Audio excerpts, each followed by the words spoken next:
Okay. So once again, good morning. Today we'll be going through writing results and discussion section of a manuscript. Going back, we started from the start question. We talked about how to write introduction section, how important methodology is. At this stage, it's presupposed that you have done your research, you've concluded the research you intend to do. The next stage is how to communicate what you find from your study to the research community, to the world, to the global community on what your results, what's the objective you set for your study, what came out of it. So you want to communicate it to the global world.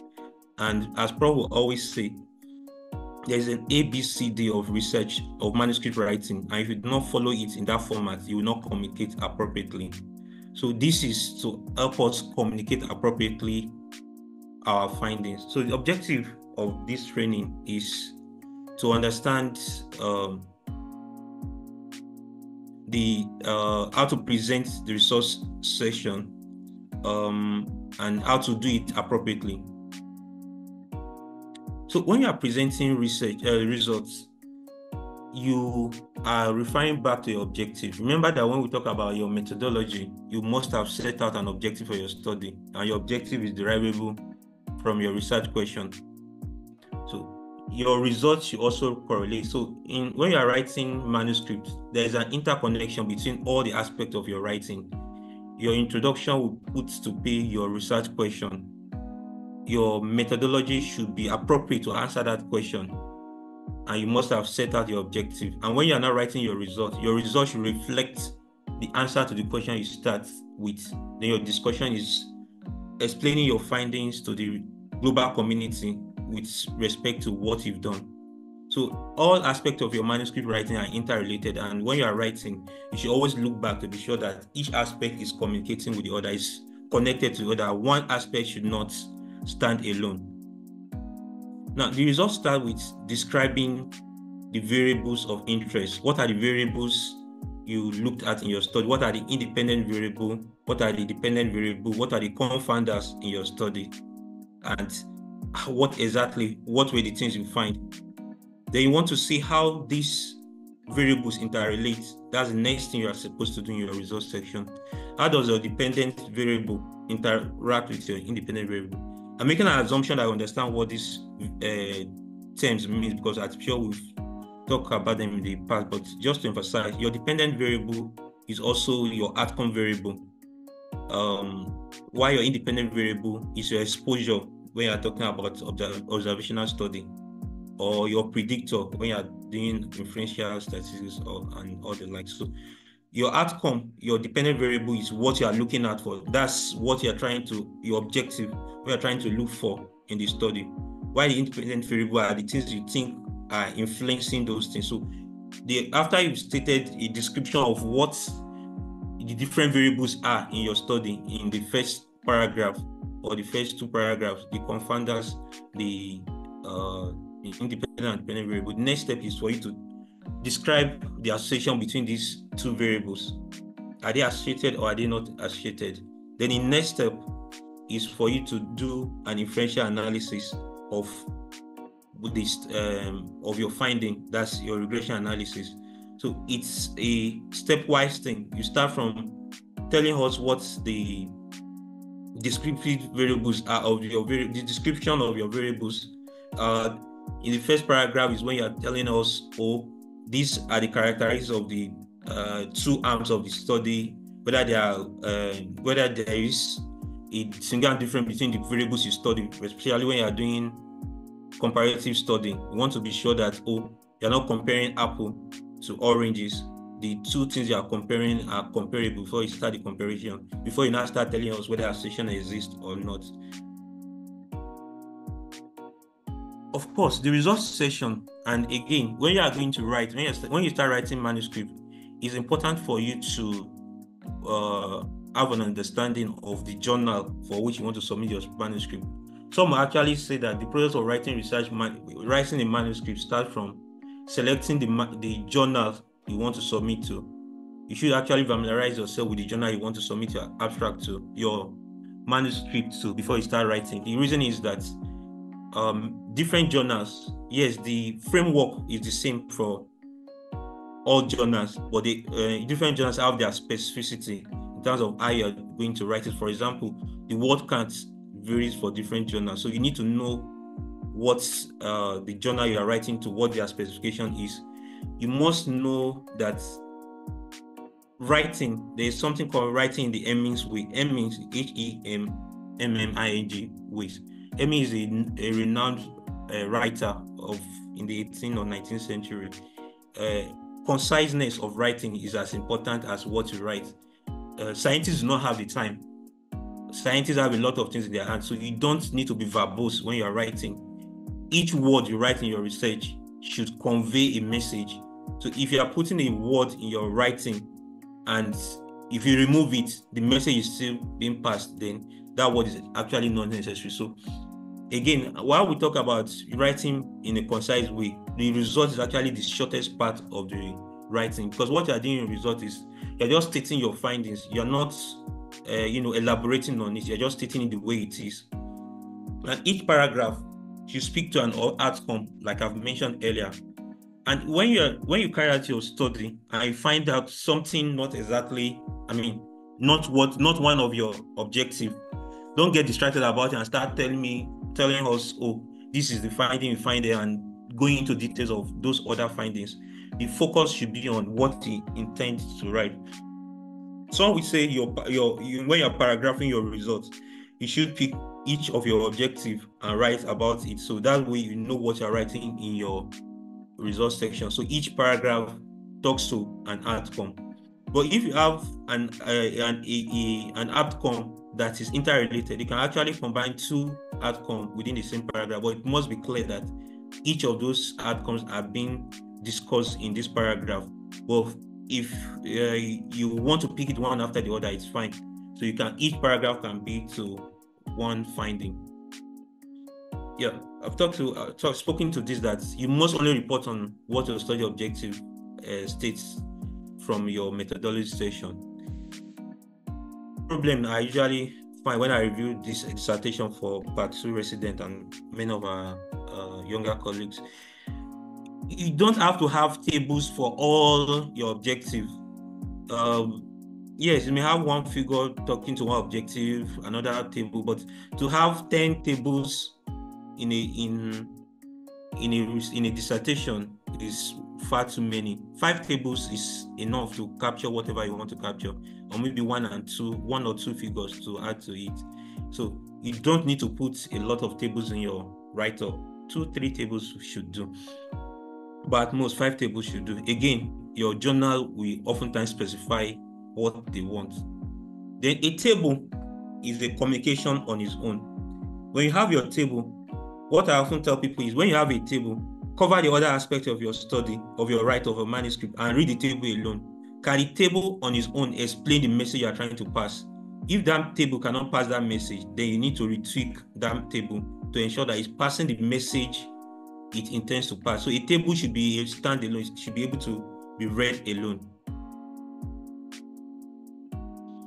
So when you are reporting your results, you usually report in prose and in figures and table. And of course, when we say figures are every other non-prose aspect of your results. So your picture, your bar charts, histogram, all form of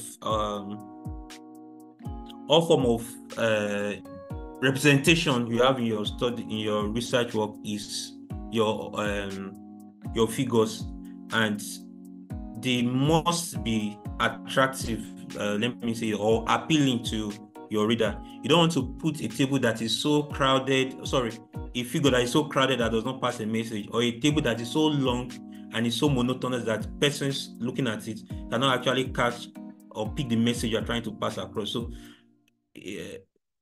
scientific writing is both science and art. There's an art to science writing, and that's why you improve with every manuscript you write. If I write a manuscript today, the next one I'm writing the next day should be an improvement of what I've done before, because it's a craft that you learn, and you increasingly improve on it. over time. Now, these slides will be shared to you, and I'm sure you'll be able to go through this. But the message this slide is telling you that it's not all figures and tables. It's not all figures that can be used to describe all the illustration you want to do. There are those that are appropriate for one another. For example, if you are making a comparison between a categorical variable, a bar chart or a bar graph is what you are going to use. If you are describing a phenomenon, like I want to show that I did one paper that that has been approved for publication now. One paper I did on acute pneumovolemic transfusion for a Jehovah's Witness. I want to communicate that I'm able to do blood conservative surgery for a patient with Jehovah's Witness. I'm probably not going to communicate that with a table or draw a bar chart. What I needed to do is a picture. So I took a picture of how I did the acute pneumovolemic transfusion and put it in the manuscript. So somebody looking at that manuscript will know what exactly I did. And that's the beauty of figures when you are writing. If I want to show a trend, okay, what's the trend of student publication over the years in University of Medicine, Ondo State? I'm going to probably use a line diagram. Oh, in 2001, only 2 of them published. In 2010, only 5 of them published. In 2015, 1 of them published. There's a drop. In 2024, we have about 10 of them published. So that shows the trend over time. So what you do there is a line diagram. If I want to compare 2 continuous variables, I want to compare height and weight. What I'll be looking at there is a scatter diagram that will show how the relationship between those 2 variables relate. So let's go on. We'll see some of them as we go on. So let's talk about tables. There are rules to tables, and in fact, in some textbooks, a chapter of those tables is describing tables, how you write, how you do an appropriate table. There are rules of thumb in writing tables. Many of you must have seen tables in which you see many horizontal lines and many vertical lines. That is not how to draw a table for the purpose of manuscript writing. Your tables should have 3 lines running the full width of the table. I mean, all completely. I think there is a picture depicting it. So, can my cursor be seen? Somebody should confirm that. Yes, sir. All right. Yes, So, sir. all right. Thank you. So this is 1, 2, 3. This is all you need to draw a table. Yeah, this table is showing this line, double line, and this double line. But you can actually make it single line, single line. At best, what I do is to make this bold, and this single. So these are the 3 most important lines your table must have. For whichever table you are drawing, it must have that line. So, for example, in this table where they want to make a sub-classification, there is a sub-line here just showing that these 2 are describing the access cost. So let's go back to the description. I've talked about the table being a standalone and should be appropriately labeled. Then if you are using abbreviations, you must put the definition of the abbreviation in your footnotes. Again, don't put a lot of abbreviations so that it now becomes difficult to understand your table. Clarity is important when you are doing a table. Again, let me mention at this point that when you are labeling your figure, the descriptions come below. Like figure 1, it will be below. When you are labeling a table, the description comes above. You can see this. Table is above. For figure, you see it below. Yeah, I think that's about this. So if you are going to put a description of an abbreviation like MG here, you put the definition, the description in the footnote here. You put a footnote explaining it, and whatever you do, your table should be able to explain in full what it's all about.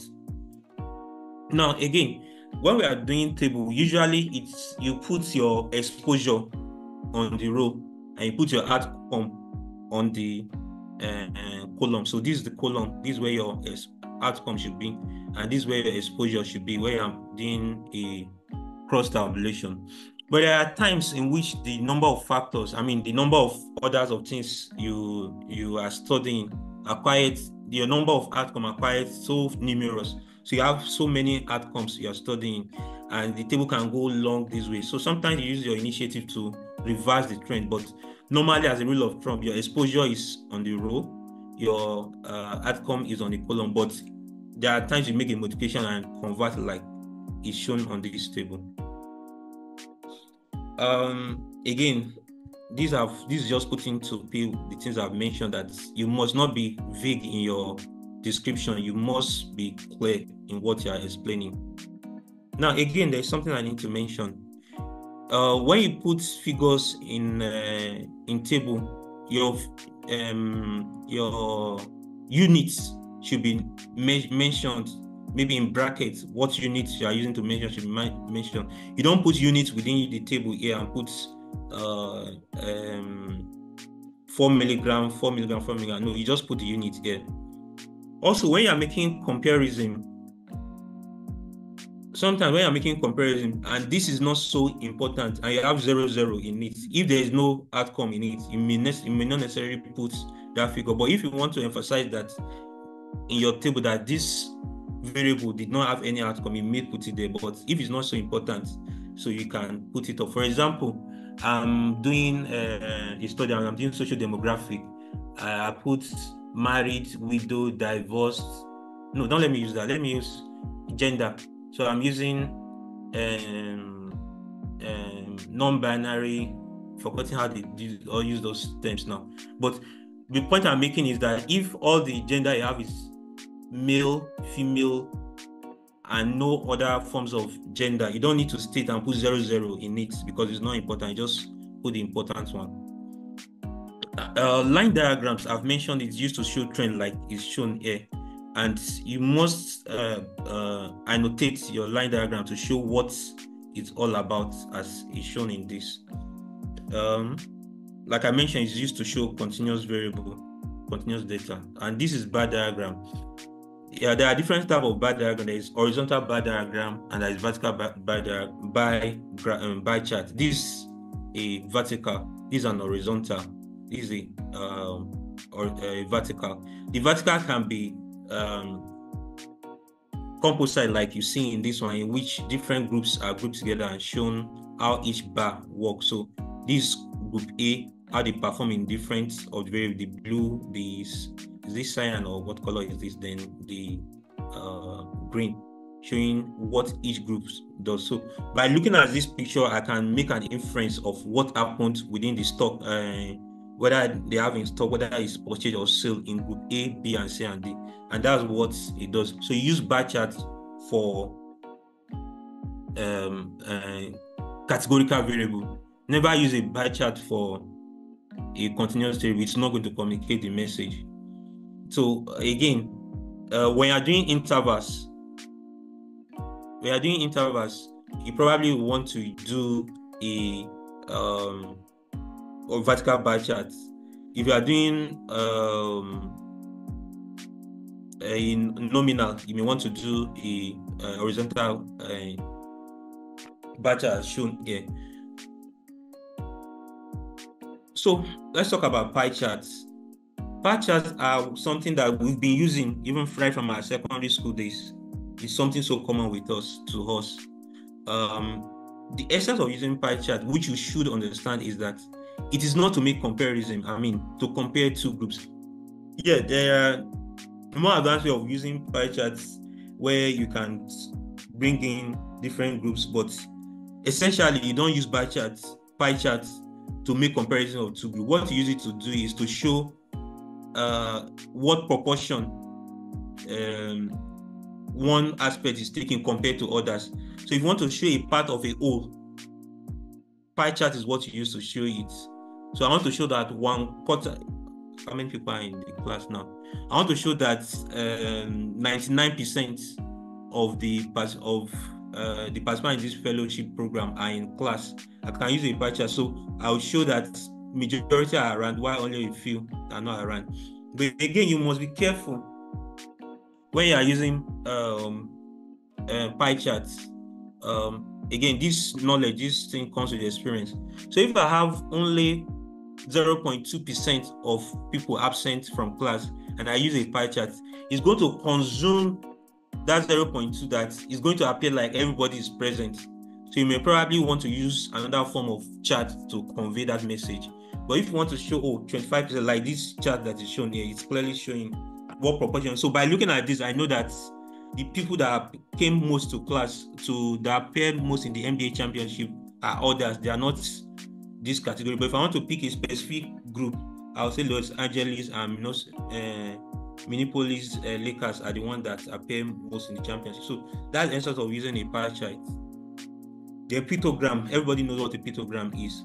And looking at this picture, I can clearly say that 54% of African homes either don't have electricity or have electricity that works occasionally. So by looking at this picture, easily communicate the message that I try to pass. So sometimes we use pictogram, and there are data analytic tools that are used for doing pictograms. We call them data visualization tools like Power BI, different tools that you can use. Even some of your statistical package can also help you to do that. They've skipped my head now, but if it comes to my head, I'm going to make reference to some of the tools you can use to do this data visualization. I've spoken to scatter diagram earlier, where you plot two continuous variables, and when you do this, when you talk about regression analysis, this come into play. It helps you to show how the line of best fits between your two variables, and help you to describe how one relates to the other. I can even help you to predict what the outcome will be if you know what the exposure is. So that's what your scatter diagram is. And funny enough, in my part one exam, we are presented with a scatter diagram, and we are asked to interpret what it is. This is an O&G exam, not a statistical class, but we are asked to interpret it. So some of this knowledge are going to be useful for you even later in your practice when you start going further. You never can say where it's going to be important. So most journals have specific requests on adjectives. Their visuals have made reference to that. Some have limited number of figures. Present your data to enable people planning to do systematic analysis and systematic review and meta-analysis to retrieve and reuse your data. So I usually make this comparison. Your data is what you find from doing your study. You now put your data together to make sense of your data. You present it as a result. So making sense of the data you find from each of your measurements is what your result is. So you're making your data make sense. A raw data does not make sense. If I have a table that has 1,000 columns of variables that have been measured, it doesn't make any sense. I can scroll from today to tomorrow. I won't be able to make any sense of it. But when I summarize that data and present it, that result. So when we now move to the next stage, I'm making sense of my results. That's what your discussion does. Talked about it. So let's move to the next section. But before I go on, let me pick on one or two persons to tell me what message they've gotten from this. So I'll go to the last person on the page. That's Christabel. Good morning, sir. Good morning. Tell me one thing you've learned or a question you have to clarify. Okay, sir. I realized that we don't have to have vertical lines on our tables during manuscript writing. Beautiful. Thank you very much. Leo, one thing you've learned or something, any perspective you want to put into the discussion? Justin? Yes, good morning, sir. Again, I learned that the result is basically trying to make sense of your summarized data. Beautiful. Thank you very much. So it seems I've communicated. Ayorin Oluwaseun. Good morning, sir. Good morning. So what you've learned, a question or a perspective that you knew before you want to add to the conversation in terms of writing results? Yeah, what I've learned is that our results should start with description of variable of interest. All right, beautiful. Thank you. Then finally, Larry Aderibe. Yeah, good morning, sir. Good morning. Yeah, sorry for So, joining it. I learned that the statistical analysis, especially the bar chart, is more influential and you can use to pick out our results from each of the others we tend to use. all right. Thank you very much. I think we should proceed to discussion. All right. So, like I mentioned, I've already given a summary of what discussion is all about. Discussion is you, like I would usually tell people, you've done a research. You are not working in isolation. Your research is a work that is coming up within the context of what has been done before. No matter what you are doing, no matter how novel your work is within a field that is in existence. You are probably not creating a field of your own. So you are bringing something to the table, and when you are writing discussion, I tell people, imagine yourself sitting in the middle of a round table. So there is a round, all this hollow table in which you have center of it. The table is round like you have in ministries where they have meetings. So you are sitting in the middle of known researchers in the world who have worked in this field, all of them seated around you. And you are trying to convince them that this is what you find. You are trying to explain it to them that this is what I find in my own study, which is different from what Christabel found in her own, or which is what's different from what Professor Okpong found in her work, or it's similar to what Aderibe found in his work. And giving an explanation why the similarity exists or why the difference exists. That is what you are doing. You are trying to situate your work within the context of what has been known before. Trying to tell them, oh, this is new. This has not been found before. This is my own finding. This is different from what others have found, and I can defend it based on this and this. This is why what I've done is better than others have done. Or this is what I'm going to talk about it. This is the strength of my study. This is the limitation of my study. Because no matter how perfect your study is, there's always a limitation. No matter how poor your study is, don't let me say no matter how poor. But for most study, if you design it well, there'll always be a point, because when you are setting your objective, when you are giving your justification, you must have justified why the study is required. So there is always a strength to your study too, and you must present this, because when people are reading your work, they want to, situate what you are reading into understanding the limitation of the work, so that when they're interpreting what you are doing, when they are going to use your finding as in terms of evidence-based medicine, they will situate it within the limitation of your work.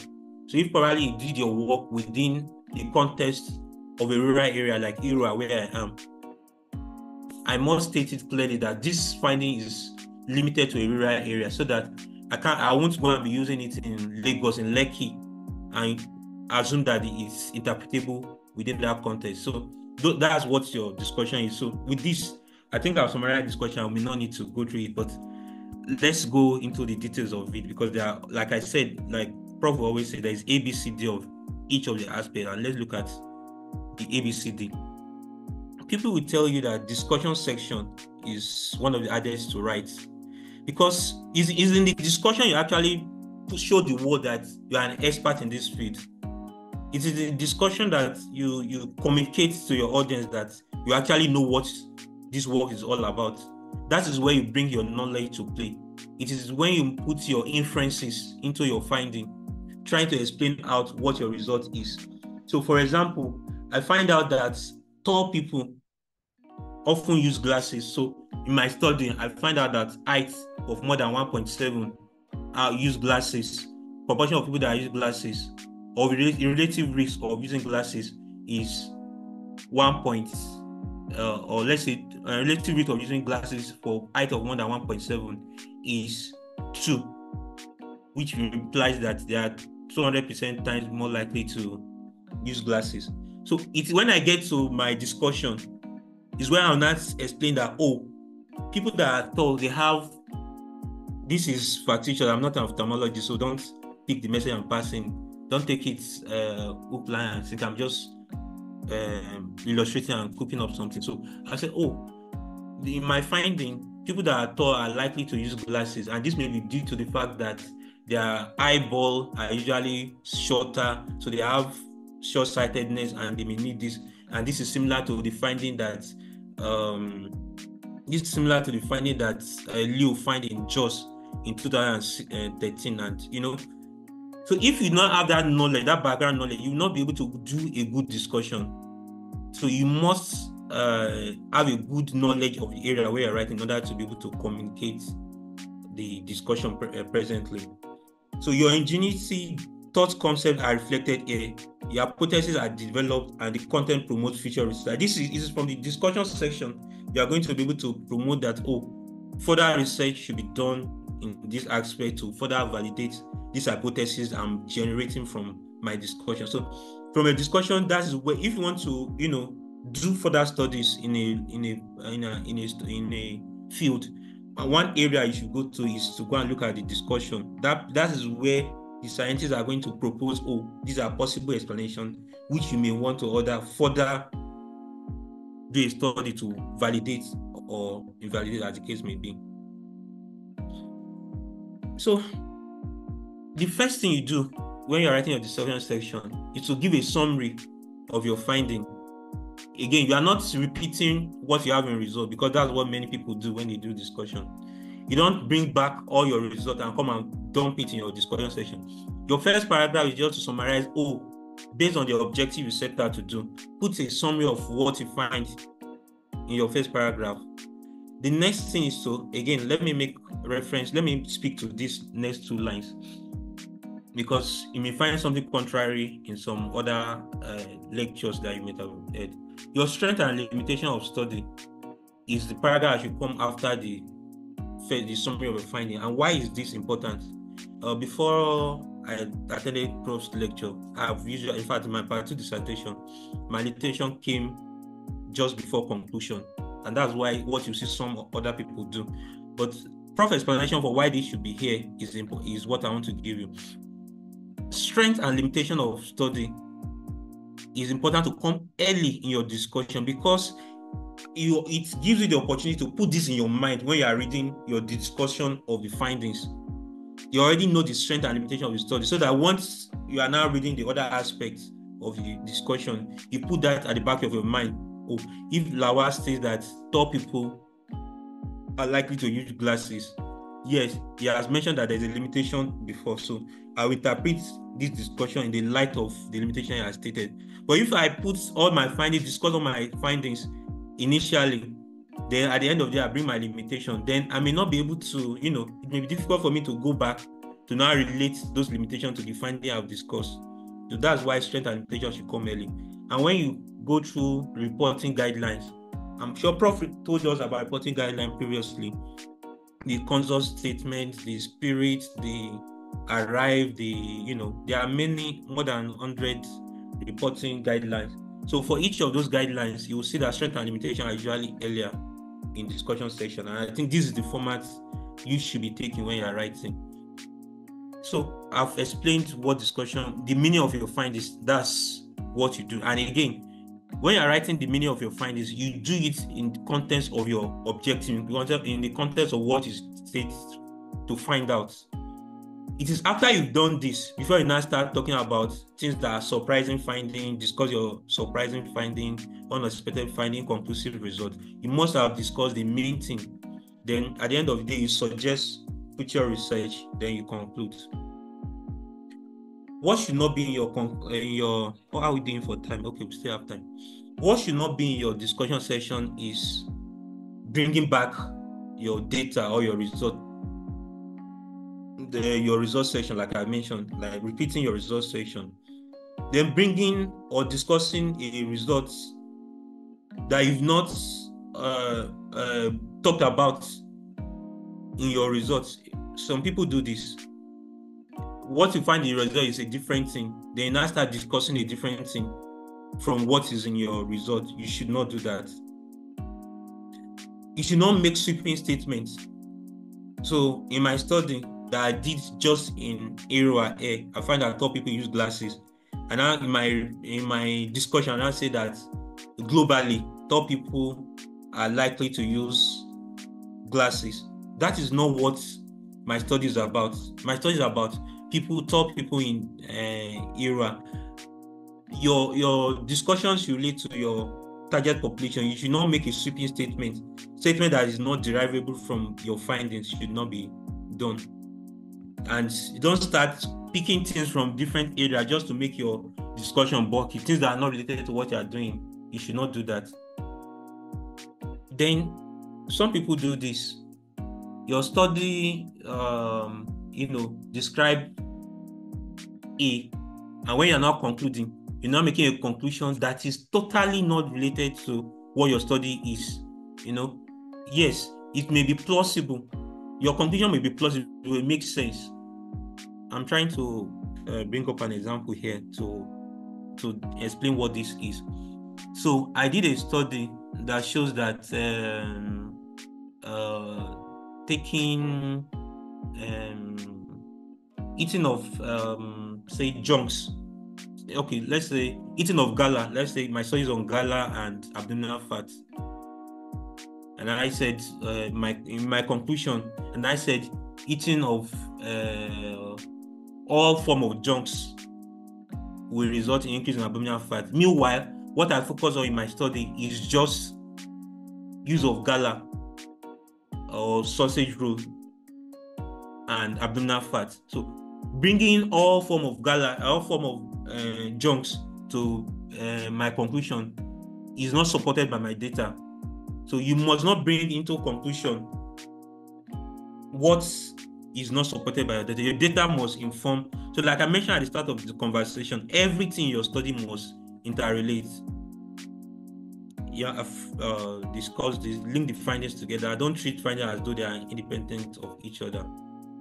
Yeah. Your conclusion restates the most important findings. I've talked about this. Highlight the significance of your study and state direction. Do not introduce new arguments. Do not introduce new data. Do not fail to include the answer to research question. Yes, this is very important. I see some funny write-up. You have a research question at the start of a study, which prompted you, which is the justification for you to start the study. And when you are concluding, you are silent completing on the question you intended to answer. So the question is, if you cannot conclude on your question, what's the essence of the study? So when you cover the other aspect of your work and read your conclusion, you must ask yourself, does this conclusion answer the exact question I started with? If it does not, then you need to rephrase that conclusion. Then you must state your major finding.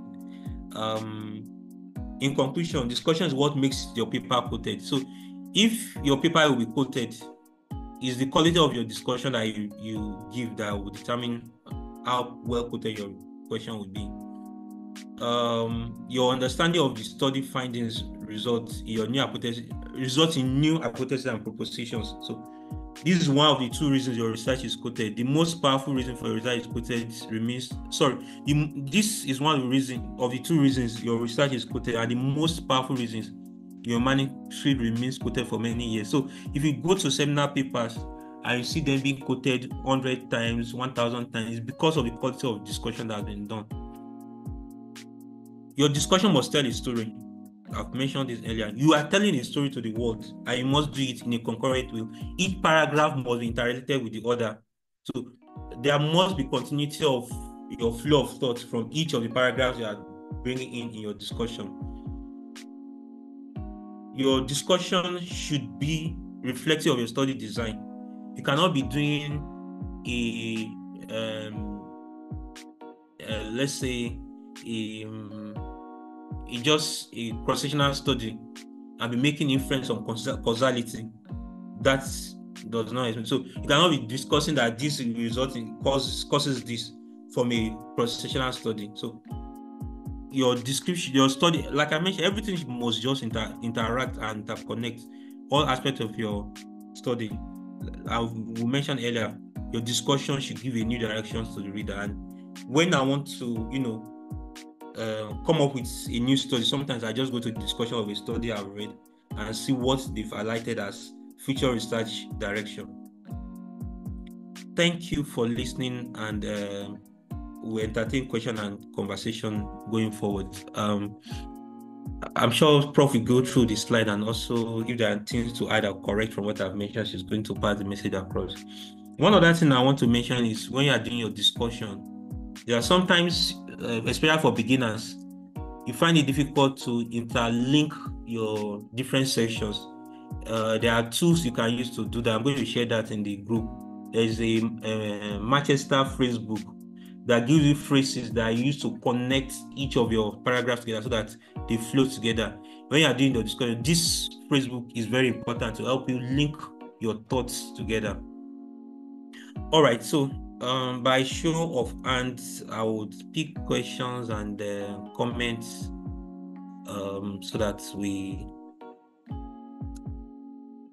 All right, sorry, this thing's covering. Okay, Miracle, you can unmute and ask your question. Okay, good morning. Thank you very much for. All right. So my question is the result section. Yes, sir. If you are actually using a table and the table cannot be contained in a page and the table has to break, how do you label the subsequent table? Okay, if I get you right, you said if you have a table and the table extends beyond a page, that is, a page cannot contain the contents of Yes. the table. Yeah. It has to break. So can table break in a study? If it can, how do you label the subsequent one? Or would they have the same label? Yes, I get your point. Yeah. Usually we will not want a table to break, but again, there are times where a table have to get, especially when you are doing systematic review, where you need to put the different studies or scoping reviews, where you need to put the different study in a table, it can break. So what you just do is you put the label, the initial label, the caption as it should be, then you just put continued in the next aspect of the table. Okay, thank you very much. Then the next question is, you made a comment, you said that you cannot get a cause-effect relationship in a cross-sectional study. Yeah, okay.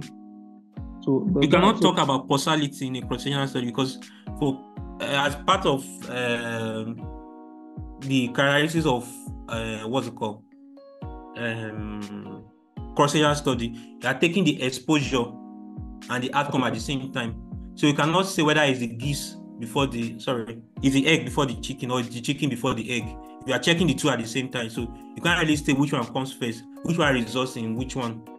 Yes, if you stretch it, I don't want to confuse you, but if you read further, actually, there are ways in which you cannot make a conclusive thing about it, but you can infer causality within the context of a cross-sectional study. But in general terms, we say that you can't make causality with a cross-sectional study because you can't state which one occurs first between the egg and which one comes first between the egg and the chicken. So that's why you can't make causality, because you are checking the two at the same time. I don't want to go so deep so that I don't confuse you. But in general terms, you don't make causality with that. But when you read deeper into cross-sectional study, there are means, or there are ways where you can infer causality even within the context of a cross-sectional study. Okay, thank you very much. Lastly, if you want to make recommendations, we didn't talk about that. If you want to make recommendations, maybe for further studies, what's the base? Are you going to be recommending based on the limitation you're unable to overcome, or the gap you felt like it's not filled? So what's the basis of recommendation for subsequent study? All right, okay, just answer the question. So your question is the two are actually what you use to make a recommendation. So the first important thing is that you remember you mentioned some limitations in your study. So you can be recommending that further study should, expand it. You also made some findings in your study, and when you are doing literature review, when you are doing your introduction, you mentioned a gap which you try to fill. So based on your finding, if you think the finding of the study is valid enough, you can make a recommendation that, going forward, this should be considered.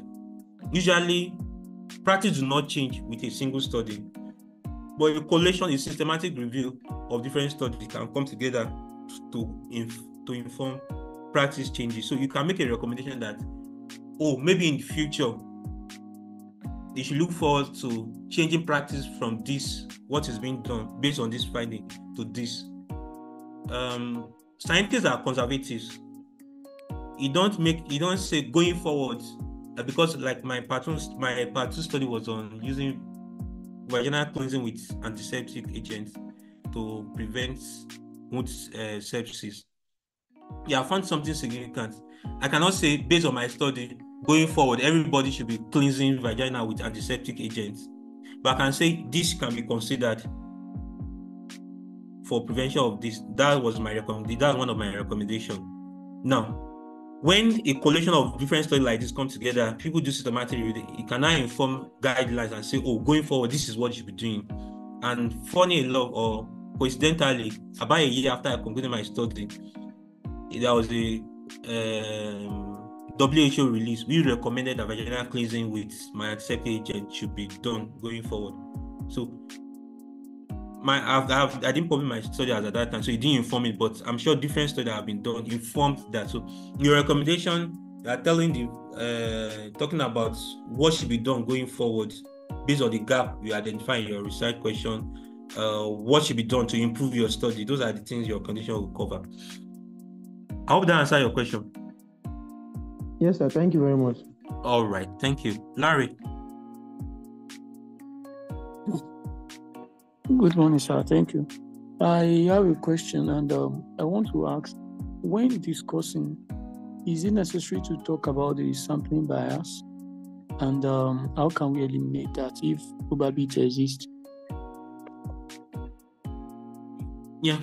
If I get your question right, you're asking if when you are doing your discussion, you should talk about sampling bias and how do you eliminate it. If you ask two important questions, two independent questions. So when you are doing your discussion, and I think there is a form of bias in your study, those are things you'll be highlighting in your what's it called? In your limitation. So you should highlight it if you think there's any form of bias. If you are doing a systematic review, that's where you bring in all your score, your risk of bias scores, and talk about them, talk about how reliable your findings are. So definitely you should talk about any form of bias, not just sampling bias, but any form of bias that you have in your study. Now, how do you eliminate sampling bias? First, let me understand, what do you understand by sampling bias so that we're communicating the same thing?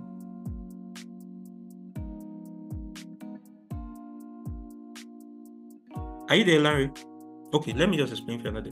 So sampling bias is essentially a bias that arises from, because you're picking from a population, your target population, a sample, a subset of a population to represent the whole population. You want to be sure that that subset you pick to represent the whole population is actually a good representation of the whole population. So using a probability sampling is a means of reducing sampling bias. So the method of reducing your sampling bias goes to your methodology, not necessarily in your discussion. The way you select your sample from the whole population. So doing a probability sampling helps you to reduce sampling so that your sample is a good representation of the whole population you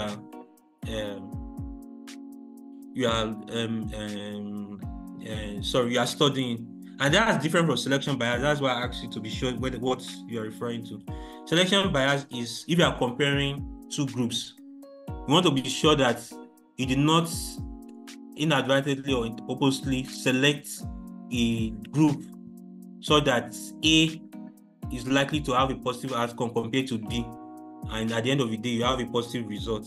You want to be sure that you select, that's what randomization actually does for you, to help you ensure that A is not significantly different from B in terms of other parameters apart from the exposure you are measuring. So if I want to, for example, I want to compare people within the, okay, we still have time. I want to compare people within the class now.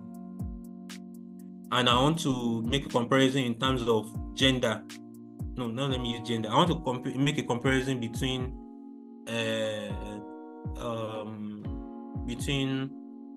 yes, I want to make a comparison between gender. Let me use gender in terms of knowledge, medical knowledge. So I want to be sure that by the time I'm selecting the two comparisons between the two gender, the only difference between the two groups is that gender and not any other factors.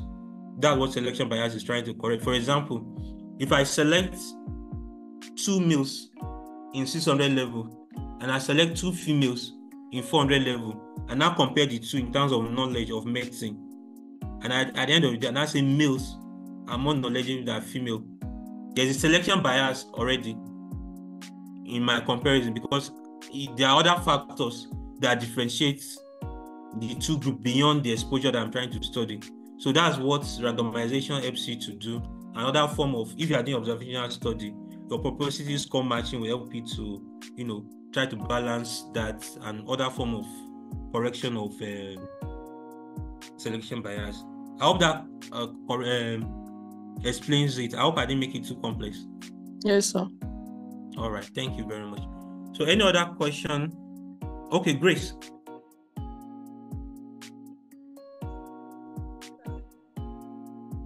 Grace, please speak a lot louder. I can barely hear you. Good morning, sir. Good morning. Yes, sir.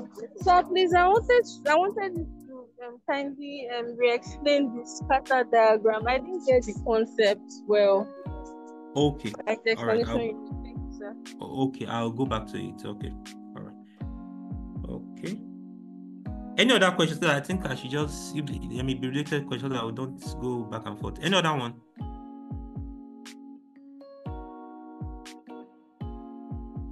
All right, so that's the last question, sure. All right, so this is the scatter diagram. So let me go a little deeper into it. So I want to compare the relationship between height and weight in a group of people. So I measure the height of, I want to compare the relation between height and weight of the participant of this class. So I measure everybody's height, I measure everybody's weight. I can put it in a table. So in that place, I'll list the number of people in the class. 1, 2, 3, 4, MWH001 to MWH020. And put their height, their weight, and I'll give you the table. And you look at the table. But that does not pass a message to you. You just be looking at, Christabel is this tall, but this is weight. You can't really make a sense of it, of what the relationship between their height and weight is. Another thing I can do is still using a table. I can list the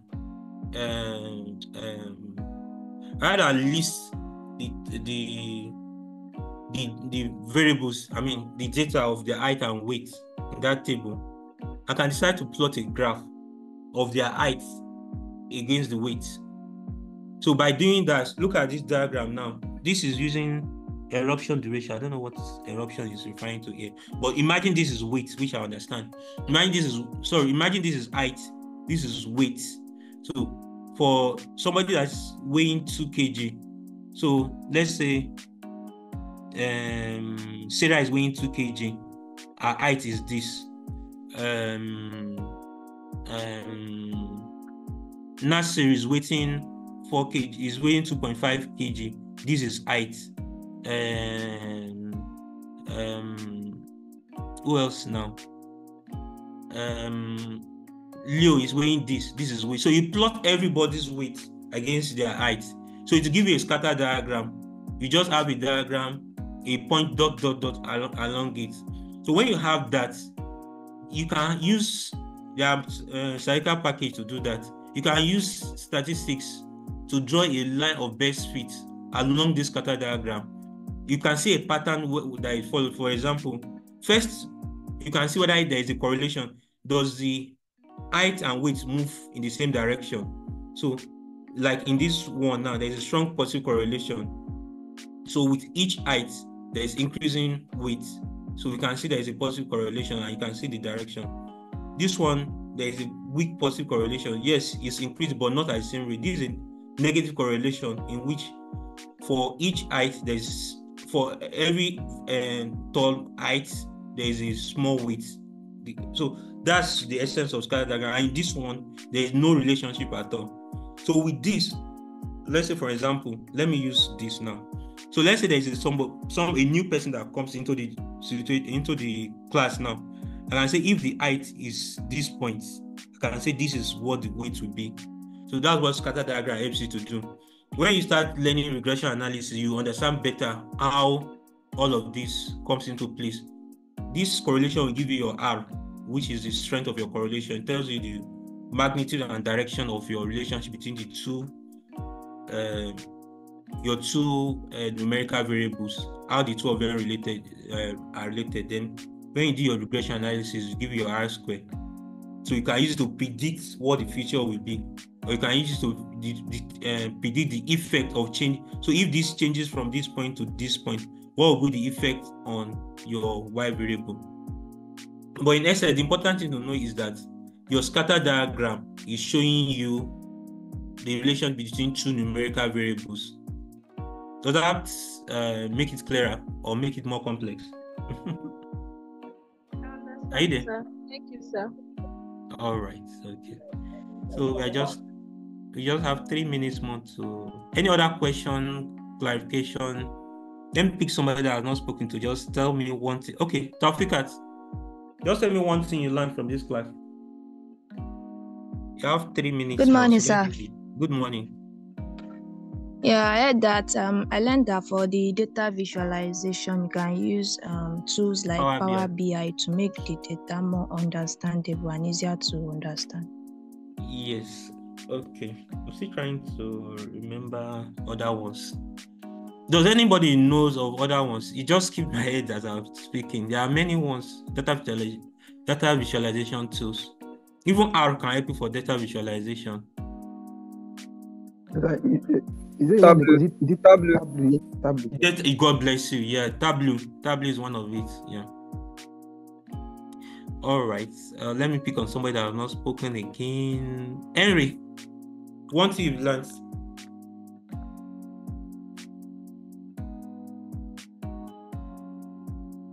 Henry, are you there? Okay. Hey, your network is poor. Don't bother. Yes, sir. Good morning. From the class.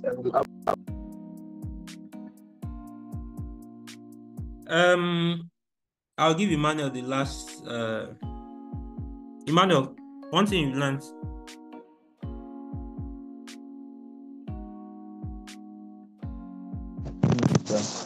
I learned that your discussion is what makes your paper quoted. All right. Lastly, we still have 1 minute. Farouk.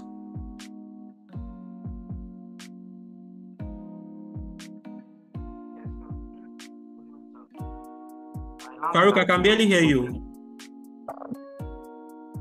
Yes, I can hear you. Yes, I can hear you now. Okay, I learned that you should not conclude with data that are not part of the work. Okay. Your conclusion should be. Okay, thank you. Yeah, on top of the hour, Vanessa.